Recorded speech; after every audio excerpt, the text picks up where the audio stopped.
Super Dan here, and this is my fourth in a series of 5 installments on what I call my FMA reality checks. And my first 3 topics were Tatang and Antonio Illustrissimo, followed by Manong Taboada, followed by Grandmaster Remy Presses. And now I want to get on to my 4th reality check, and this is Grandmaster Bobby Taboada. And now, I know Bobby Taboada only peripherally.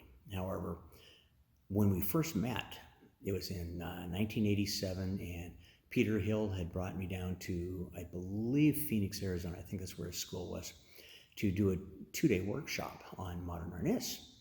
And during the evening, after the first seminar, he said there was somebody who he wanted to introduce me to, and it was Bobby Taboada. And so Bobby Taboada had a student there, and they gave me an exhibition of, what I would find out later to be the grouping method of Balintawak Screma.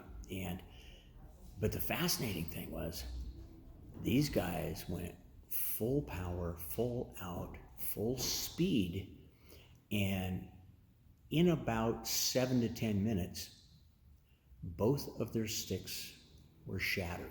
I mean, I'm not talking about chipped, I'm not talking about dented, I'm talking shattered to where you could actually take one end of the stick and the other end of the stick and go, and just bend it. And I was blown away. It's like, holy smokes. Man, this Bobby Taboada was just ripping it. And we went out later on that night, and we chatted, and he was very amiable, very nice fellow, and so forth. So I thought what I'd do is I would look into what he did. Now, he had some videotapes out at that time. And so I picked up a couple of videotapes, and the fascinating thing, and this really spoke to me as a karate man, was that his body dynamics, and this is where my 4th reality check comes in, body dynamics. He used his entire body in the delivery of striking, and a lot of his motion was like boxing. You turn that body and wham, but he was doing this with a stick, right? And I'm watching this, and up until that point in time, I was using my arm as the as the mode of delivery for the stick. But the thing was, I was only using my arm. Well, he was not only using his arm; he was delivering with stunning power and stunning speed.